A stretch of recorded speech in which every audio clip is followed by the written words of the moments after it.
So one of the most common struggles out there, YouTube, is absolute lead walking focus. And let's be honest, dogs don't naturally walk at your side, Tom, right? No, exactly. And in fact, dogs come hardwired to know that if they feel pressure on a lead, if they get pulled one direction, they actively should pull the other direction. So in essence, they're actually come wired to do the opposite. They come wired to pull on lead. So we have some top games that really help Tom and I with lead walking with all breeds of dogs, all sizes of dogs, and let's be honest, all different handlers. So handlers that find it easy walking dogs and actually handlers that find it a little bit more difficult. So we have a number of games, we want to share them with you, and we're bringing probably one of our more difficult characters in terms of wanting to walk nicely on a lead. We've got Easy. Yes. Now, the first strategy that we've got for you is you've got this daily food allowance, this pot of daily food allowance. Whole pot. Spend it in proximity. So what we mean by that is spend it close to you. Dogs will go where the value is. They will go from areas of low value to areas of high value. Super. This is your pot of value each day. Spend it super close. Now, that might be, I just did a little session on middle.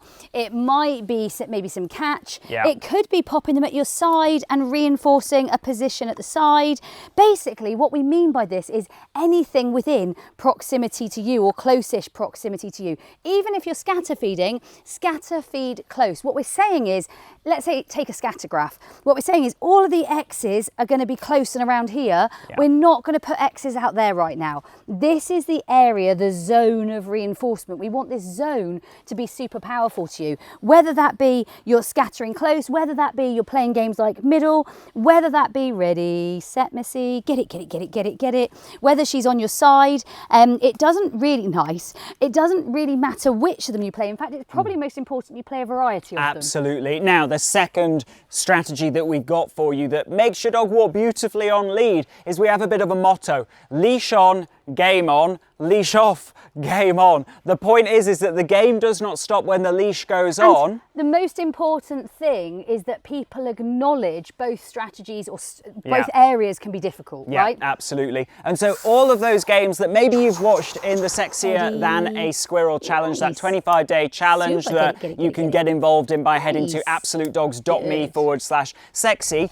all of those games, play them with your dog on lead, which often we forget about. We think games mean off lead. Play them with your dog on lead and you will see that your dog has value in wanting to be close. A nice example, when I sort of fake the noise of the sort of lead coming on and off, so many dogs, when they hear that fake, they will absolutely bomb and leave. What we want to be able to do is actually that doesn't really mean anything, whether you're on or whether you're off. It's a really nice opportunity to almost use your lead as a marker for food is going to be happening, or your daily reinforcement or your daily allowance is about to be delivered. It's a bit like when a delivery driver arrives with your takeaway, not that we would ever do anything like that. It absolutely makes you start to get a bit excited. That's what we want to have. It's excitement being with us, whether she's on lead or off lead. I don't want you using this lead as a crutch, as a big tool. Actually, as you can see, we want it to be like her loosely choosing to hang out.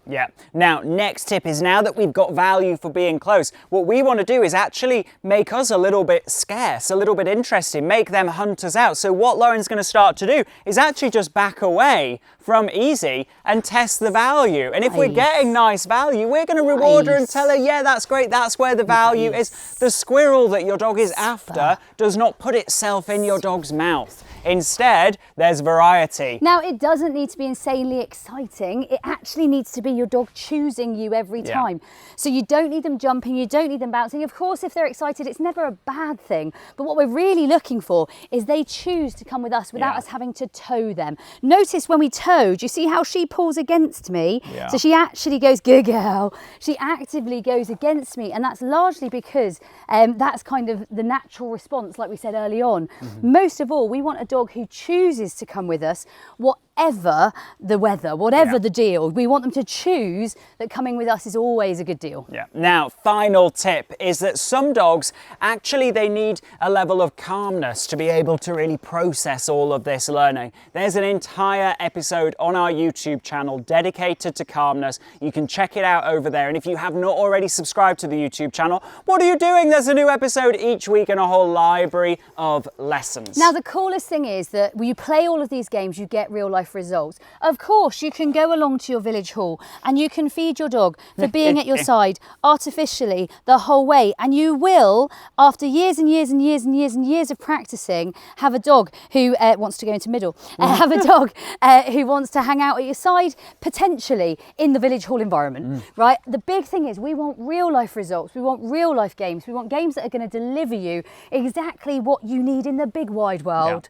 That's exactly where Sexiness Grill comes in, the challenge that gets you real life results. That's exactly where the Training Academy comes in, and that's exactly what you've shown you right now. It's about training for the situation of lead walking in and around your home, in your garden, in your friend's garden, before you ever put them in a situation where they're walking to the park and actually they are towing you. We don't want them to rehearse this. We don't want them to practice this. So although we've had a final tip, our final tip is don't let them rehearse what you don't want them to rehearse.